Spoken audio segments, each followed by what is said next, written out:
KPCCയിൽ വെച്ച് പാർട്ടിയുടെ മുതിർന്ന നേതാക്കളുടെ മീറ്റിംഗ് ഉണ്ടായിരുന്നു. അതിനുശേഷം വൈകുന്നേരം UDFൻ്റെ പാർലമെൻ്ററി പാർട്ടി ഉണ്ടായിരുന്നു. പാർട്ടി എടുത്തിരിക്കുന്ന പ്രധാനപ്പെട്ട ഒരു തീരുമാനം, നമ്മൾ വരുന്ന തിങ്കളാഴ്ച ഒരു വലിയ നഗരസഭാ മാർച്ച് UDFൻ്റെ ആഭിമുഖ്യത്തിൽ നമ്മൾ സംഘടിപ്പിക്കുകയാണ്. അതിനുള്ള മീറ്റിങ്ങിനാണ് എല്ലാവരും വന്നിരിക്കുന്നത്. രണ്ടാമത്തെ തീരുമാനം, ഒരു അവിശ്വാസ പ്രമേയത്തിനുള്ള നീക്കങ്ങൾ UDF മുൻകൈ എടുക്കുകയാണെന്നുള്ളതാണ്.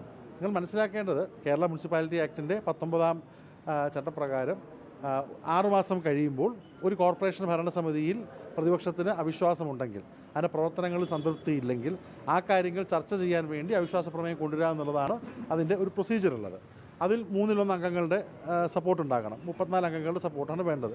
ഇവിടെ UDFനുള്ളത് നമുക്ക് 20 അംഗങ്ങളാണ്, സ്വതന്ത്രനായ ഒരാളാണ് ഉള്ളത്. അപ്പോൾ UDF മാത്രം വിചാരിച്ചാൽ അവിശ്വാസം കൊണ്ടുവരാൻ കഴിയുകയില്ല. ഈ അവിശ്വാസം എന്ന് പറയുമ്പോൾ അതിനെ 3 ഘട്ടമായിട്ടാണ് നിങ്ങൾ കാണേണ്ടത്. ആദ്യം ഒരു അവിശ്വാസ പ്രമേയം കൊണ്ടുവന്ന് ഈ കോർപ്പറേഷനിലെ തെറ്റുകൾ, നിങ്ങൾ പറയുന്ന പോലെ തന്നെ ഇവിടെ മാലിന്യ കൂമ്പാരമായി മാറിയിരിക്കുകയാണ്. ഒരു കാഴ്ചപ്പാട് ഈ കോർപ്പറേഷനില്ല. പ്രധാനമന്ത്രി വന്ന് വലിയ പ്രോജക്റ്റുകൾ കൊണ്ടുവരുമെന്ന് പറഞ്ഞിട്ടും 6 മാസമായിട്ടും 10 പൈസയുടെ പ്രോജക്റ്റ് വന്നിട്ടില്ല എന്ന് മാത്രമല്ല, ഉള്ള പ്രവർത്തനങ്ങൾ പോലും മുന്നോട്ട് പോകാൻ കഴിയുന്നില്ല. അതോടൊപ്പം തന്നെ ക്രിയേറ്റീവായിട്ടുള്ള കാര്യങ്ങൾ ചെയ്യുവാൻ കഴിയുന്നില്ല. കുടിവെള്ളമടക്കം മരാമത്ത് പണികളടക്കം നടക്കാതിരിക്കുകയാണ്. കോൺട്രാക്ടർമാർക്ക് ബില്ല് മാറാത്തത് കൊണ്ട് ഒരൊറ്റ മരാമത്ത് വർക്ക് നടക്കാത്ത അവസ്ഥയിരിക്കുകയാണ്. അതോടൊപ്പം ക്ഷേമ പെൻഷൻ അടക്കമുള്ള കാര്യങ്ങളുടെ പ്രശ്നമുണ്ട്. ഇവിടെ കോർപ്പറേഷൻ ചെയ്യേണ്ട ദൈനംദിന കാര്യങ്ങൾ ഉദ്യോഗസ്ഥരും ഈ കോർപ്പറേഷൻ തമ്മിൽ ബന്ധമില്ലാത്തത് കൊണ്ട് താറുമാറായിരിക്കുകയാണ്. കോർപ്പറേഷനിലൊരു ആവശ്യം കൊണ്ട് ഒരാൾ പോയാൽ ആ പേപ്പർ ആളുകൾ ഇങ്ങനെ കറങ്ങിക്കൊണ്ടിരിക്കുകയാണ്. ഈ കേസ് താൽക്കാലിക ജീവനക്കാർ, ഏറ്റവും കൂടുതൽ താൽക്കാലിക ജീവനക്കാരുള്ള ഒരു കോർപ്പറേഷനാണ് തിരുവനന്തപുരം കോർപ്പറേഷൻ. ആ താൽക്കാലിക ജീവനക്കാരുടെ രാഷ്ട്രീയമൊക്കെ നമ്മൾ ചർച്ച ചെയ്തതാണ്. അവരെപ്പോലും മാറ്റി അവിടെ പുതിയ ആളുകളെ നിയമപരമായി നിയമിക്കാനുള്ള നടപടികൾ പോലും ഈ കോർപ്പറേഷൻ 6 മാസം എടുത്തിട്ടില്ല. അപ്പോൾ 6 മാസം കൊണ്ടൊരു കാഴ്ചപ്പാട് പോലും പറയാൻ കഴിയാതെ, നമ്മളൊന്നും രാഷ്ട്രീയം നോക്കാതെ ഈ തെരുവ് നായ ശല്യത്തിനും ഈ പറഞ്ഞ കുടിവെള്ള വിഷയത്തിനും ഈ പറഞ്ഞ മാലിന്യ മുക്തമാക്കാനുള്ള തീരുമാനങ്ങൾക്കൊക്കെ നമ്മൾ റെഡിയാണ് ഒരുമിച്ച് വർക്ക് ചെയ്യാൻ. പക്ഷേ എന്താണ് നിങ്ങളുടെ plan? What is your plan? What is your project? നിങ്ങൾ വികേന്ദ്രീകൃത മാലിന്യ സംസ്കരണം എന്ന് പറയുമ്പോൾ എന്താണ് നിങ്ങൾ ഉദ്ദേശിക്കുന്നത്? അതുപോലും പറയാൻ കഴിയുന്നില്ല. ആകെ കഴിഞ്ഞ 2 മാസമായിട്ട് ഇവരുടെ ഓട്ടം സുഗതനെ രക്ഷിക്കാനാണ്. അപ്പം അതുകൊണ്ട് ഈ കാര്യങ്ങൾ പൊതുജനം അറിയേണ്ട ഒരു ആവശ്യമുണ്ട്. അതിന് ഭരണഘടനാ പ്രകാരം, കേരള മുനിസിപ്പൽ ചട്ടം പ്രകാരം പ്രതിപക്ഷത്തിനുള്ള ഒരായുധമാണ് ഈ പറഞ്ഞ അവിശ്വാസ പ്രമേയം. ആ ആയുധം ഉപയോഗിച്ചുകൊണ്ട് മാക്സിമം കോർപ്പറേഷന് തെറ്റുകൾ പറഞ്ഞ് അവർ ഇനി ഭരിക്കുക തുടരുകയാണെങ്കിൽ തെറ്റ് തിരുത്താനുള്ള പ്രക്രിയ കൂടിയാണ്. അപ്പം അതിനുള്ള ഒരു മുൻകൈയാണ് നമ്മൾ എടുക്കുന്നത്. അതിനുശേഷം അവിശ്വാസം വരുമ്പോൾ അതിൽ വോട്ടെടുപ്പ് വരും. ആ വോട്ടെടുപ്പ് വരുമ്പോൾ ഭരണത്തിൽ നിൽക്കുക എന്നുള്ളത് ഭരണപക്ഷത്തിൻ്റെ ആവശ്യമാണ്. അവരിപ്പോൾ ഭരിക്കുകയാണല്ലോ. പ്രശ്നമുള്ളത് ഇപ്പോൾ ശബരി ചൂണ്ടിക്കാണിച്ച പോലെ തന്നെ ഒറ്റയ്ക്ക് കൊണ്ടുവരാൻ പറ്റില്ല. കാരണം 1/3 അംഗങ്ങളുടെ ഒപ്പടക്കം അതിനകത്ത് വേണം. അപ്പോൾ സ്വാഭാവികമായിട്ട് LDFുമായി ഈ കാര്യങ്ങൾ സംസാരിക്കുമോ, അങ്ങനെ എന്തെങ്കിലും? ഞാൻ പറയുന്നത്, ഈ കോർപ്പറേഷൻ്റെ തെറ്റുകൾ കഴിഞ്ഞ 6 മാസമായി തകർന്നിരിക്കുന്ന ഈ കോർപ്പറേഷൻ ഭരണം, നരേന്ദ്രമോദിയും കൂട്ടരും വന്ന് കോടിക്കണക്കിന് രൂപ ഫണ്ട് കൊണ്ടുവരുമെന്ന് പറഞ്ഞിട്ട് 1 രൂപയുടെ ഫണ്ട് വന്നില്ല എന്ന് മാത്രമല്ല, ഉള്ള പദ്ധതികൾ വെളിയിൽ പോയി ഈ രാഷ്ട്രീയ കാര്യങ്ങളൊക്കെ പറയാനുള്ള ഒരു വേദിയാണ് അവിശ്വാസ പ്രമേയം. അതല്ലേ നമ്മുടെ നിയമം. അതിനുള്ള കൗൺസിലേഴ്സിന് റോഡിൽ നിന്ന് മൈക്ക് കിട്ടുന്നതിനേക്കാളും ഏറ്റവും പ്രധാനം സഭയ്ക്കകത്ത് പറയുക, ഇറ്റ് ബി ഓൺ റെക്കോർഡ്. അത് പറയാനുള്ള ഒരു അവസരമാണ് അവിശ്വാസ പ്രമേയം. അതിനുള്ള മുൻകൈയാണ് നമ്മൾ എടുത്തിരിക്കുന്നത്.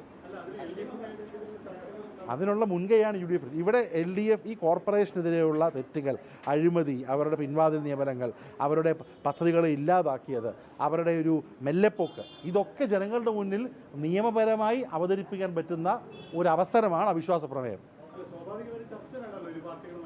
ആ അവിശ്വാസ പ്രമേയത്തിനാണ് UDF മുൻകൈ എടുക്കുന്നത്. അല്ല, അവിശ്വാസ പ്രമേയ പ്രൊസീജിയർ എന്ന് വെച്ചാൽ, നമ്മളിപ്പോൾ അവിശ്വാസ പ്രമേയം നമ്മൾ നോട്ടീസ് കൊടുക്കുകയാണെങ്കിൽ അതിനുശേഷം ഒരു നിശ്ചിത സമയപരിധിനുള്ളിലാണ് അതിന് ചർച്ചയിലേക്ക് പോകേണ്ടത്. ഞാൻ പറയുന്നത്, ഇവിടെ ഭരിക്കാൻ ഞാൻ വളരെ ക്ലിയറായിട്ട് പറയുകയാണ്, ഇവിടെ എന്താ പറഞ്ഞാൽ, ഈ ഭരിച്ചാൽ മാത്രം ജീവിക്കാൻ പറ്റുമെന്ന് വിചാരിക്കുന്ന പൊതുപ്രവർത്തകരല്ല ഇവിടുത്തെ UDFൻ്റെ കൗൺസിലർമാർ. ഇവർ നന്നായിട്ട് ഭരിക്കണം എന്നാഗ്രഹിച്ച് ഇവരെ സപ്പോർട്ട് ചെയ്ത ആളുകളാണ്. നിങ്ങൾക്ക് ഓർമ്മ കാണും, ആദ്യത്തെ കൗൺസിൽ മേയറായി ശ്രീ വി രാജേഷ് ചാർജ് എടുത്തപ്പോൾ ഏറ്റവും പോസിറ്റീവായിട്ട് പറഞ്ഞ ഒരാളാണ് ഞാൻ. പക്ഷേ ഇവരെ കൊണ്ട് കഴിയുന്നില്ല. അപ്പോൾ അത് ജനങ്ങളെ അറിയിക്കണ്ടേ? ആ തെറ്റ് തിരുത്താൻ അവർക്കൊരു സാഹചര്യം ഉണ്ടാക്കണ്ടേ? അപ്പോൾ അത് ചർച്ച ചെയ്യാൻ പറ്റുന്നൊരു അവസരമാണ് അവിശ്വാസ പ്രമേയം.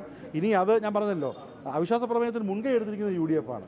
ഈ കാര്യങ്ങൾ ചർച്ച ചെയ്യണമെന്ന് LDFന് തോന്നുകയാണെങ്കിൽ ആ ചർച്ച ചെയ്യാനുള്ള ഒരു പ്ലാറ്റ്ഫോം ഉണ്ടാക്കുന്നതാണ് അവിശ്വാസ പ്രമേയ ചർച്ച. പിന്നെ അത് ഭരണം നിലനിർത്തണോ വേണ്ട എന്നുള്ളത് ഭരിക്കുന്ന പാർട്ടിയുടെ ഉത്തരവാദിത്വമാണ്. പക്ഷേ ജനഹിതം നമുക്ക് കറക്റ്റായിട്ട് അറിയാം. നമ്മൾ ആരുടെയും വിഴുപ്പ് അലക്കാനോ മറ്റ് വിഴുപ്പ് ഭാണ്ഡം തൂക്കാനുള്ള താല്പര്യം UDF-നില്ല. പക്ഷേ അവിശ്വാസ പ്രമേയം ഭരണഘടനാ പ്രമേയമായിട്ടുള്ള ഒരു അധികാരമാണ്. അത് പറഞ്ഞുകൊണ്ട് ജനങ്ങളിലേക്ക് കൂടുതൽ കാര്യങ്ങൾ എത്തിക്കുക എന്നുള്ളതാണ്. ബാക്കി മറ്റു പാർട്ടികളൊക്കെ തീരുമാനിക്കേണ്ടത്. അല്ല, നമ്മൾ നോട്ടീസ് ഒപ്പിടണമെങ്കിലും 34 പേര് കൂടുതൽ ഒപ്പിടണമല്ലോ. എന്തായാലും ജനങ്ങളുടെ മുന്നിൽ, ജനങ്ങളുടെ മധ്യേ ഈ തെരുവിക്കടം തല്ലുന്നതിനേക്കാൾ നല്ലത് സഭയ്ക്കകത്തിരുന്ന് 4-5 മണിക്കൂർ കോർപ്പറേഷൻ്റെ കാര്യങ്ങൾ പറയുവാൻ, തെറ്റുകൾ പറയാൻ, സാധ്യതകൾ പറയുവാൻ, ഭരണപക്ഷത്തിന് മറുപടി പറയാനുള്ള ഒരു വേദിയാണ് അവിശ്വാസ പ്രമേയം. അത് ക്രിയേറ്റീവായിട്ട് ഉപയോഗിക്കാൻ ഉള്ള ഒരു മുൻകൈയാണ് UDF എടുക്കുന്നത്. അത് വേണോ വേണ്ടോ എന്നുള്ളത് മറ്റാളുകൾ തീരുമാനിക്കുക. നമ്മൾ മുൻകൈ എടുക്കുകയാണ് ജനങ്ങളോട്. ഞാൻ പറഞ്ഞു, അവിശ്വാസ പ്രമേയത്തിൻ്റെ 1-ാം ഘട്ടമാണ് പ്രമേയത്തിൻ്റെ കത്ത് കൊടുക്കുക എന്നുള്ളത്. 2-ാം ഘട്ടമാണ് അത് ചർച്ചയ്ക്കെടുക്കുക എന്നുള്ളത്. 3-ാം ഘട്ടമാണ് അതിൻ്റെ വോട്ടെടുപ്പ് വരിക എന്നുള്ളതാണ്. അതിൻ്റെ 4-ാം ഘട്ടമാണ് അഥവാ വോട്ടെടുപ്പ് സംഭവിച്ചെന്തെങ്കിലും പറ്റിയാൽ പിന്നെയുള്ള വർഷം 4-ാം ഘട്ടമാണ്. അത് ഒത്തിരി സമയം കിടക്കുകയല്ലേ. നമ്മൾ പറയുന്നത് ക്ലിയറാണ്. അധികാരം വേണമെന്നുള്ള ആഗ്രഹത്തിലല്ല ഇവിടെ നിൽക്കുന്നത്. പക്ഷേ ഇവിടെ ജനങ്ങൾ അറിയേണ്ട കാര്യമുണ്ട്. ജനങ്ങൾ അസ്വസ്ഥരാണ്, ജനങ്ങൾ ദുഃഖിതരാണ്. വലിയ പ്രതീക്ഷയോടുകൂടിയാണ് ആൾക്കാർ 50 സീറ്റ് കൊടുത്തത്. BJP-യുടെ കോർ ആളുകൾ അടക്കമുള്ള ആളുകൾ ഇന്നും നടക്കുന്നില്ല എന്ന് പറയുന്നുണ്ട്. 45 വർഷത്തെ പഴയ ഭരണത്തെക്കാളും മോശപ്പെട്ട ഭരണമാണ് 6 മാസത്തെ BJP-യുടെ ഭരണം. അതുകൊണ്ട് അത് ജനങ്ങളെ അറിയിക്കുക, ജനങ്ങളുടെ സമക്ഷം ചർച്ച ചെയ്യുക എന്നുള്ള ഭരണഘടനാപരമായിട്ടുള്ള ഒരു അധികാരം കോർപ്പറേഷൻ അംഗങ്ങൾക്കുള്ള ഒരു അവസരം ഉപയോഗിക്കാനുള്ള ഒരു മുൻകൈയാണ് UDF എടുക്കുന്നത്. ബാക്കി മറ്റാളുകളുടെ കയ്യിലേക്ക്.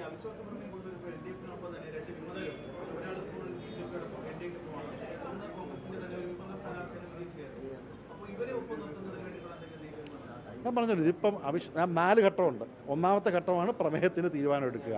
ഞാൻ പറഞ്ഞല്ലോ, അധികാരത്തിന് വേണ്ടി നമ്മുടെ നാടൻ ഭാഷയെ അത് പറയുന്നില്ല, അധികാരത്തിന് വേണ്ടി ഇങ്ങനെ വെമ്പൽ കൊണ്ട് നിൽക്കുന്ന ആളുകളല്ല UDF-ൻ്റെ ആളുകൾ.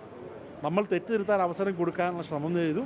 നമുക്കിവിടെ സ്റ്റേറ്റിൽ അധികാരമുണ്ട്, കുറേ കാര്യങ്ങൾ ചെയ്യാനുള്ള സാധ്യതകളുണ്ട്. പക്ഷേ അധികാരത്തിന് വേണ്ടി അസ്വസ്ഥരായിരിക്കുന്ന ആളുകളോ റിസോർട്ട് രാഷ്ട്രീയം നടത്തുന്ന ആളുകളോ അല്ല ഇവിടുത്തെ UDF-ൻ്റെ ആളുകൾ. നമ്മൾ ക്ലിയറാണ്, ക്ലാരിറ്റിയോടെയാണ് പോകുന്നത്. ഇതൊരു പൊളിറ്റിക്കൽ ടൂളാണ്. ആ ടൂൾ നമ്മൾ ഉപയോഗിക്കുകയാണ്. അതിൻ്റെ അർത്ഥം മറിച്ചിട്ട് നാളെ ഭരണത്തിൽ വരിക എന്നുള്ളതല്ല. പ്രതിപക്ഷത്തിനുള്ള ധർമ്മമാണ്. ആ ടൂള് 6 മാസം കൊണ്ട് ഉപയോഗിക്കാനുള്ള അവസരം ഭരണഘടന നൽകുന്നുണ്ട്. ആ ടൂൾ നമ്മൾ ഉപയോഗിക്കാനുള്ള മുൻകൈയാണ് എടുക്കുന്നത്. ആ ടൂൾ ഉപയോഗിക്കാൻ സമതലത്തിൽ ചർച്ച ചെയ്ത് കാര്യങ്ങൾ പറയുവാനുള്ള താല്പര്യം LDF ഉണ്ടെന്ന് അവർ പറയട്ടെ. Okay, thank you.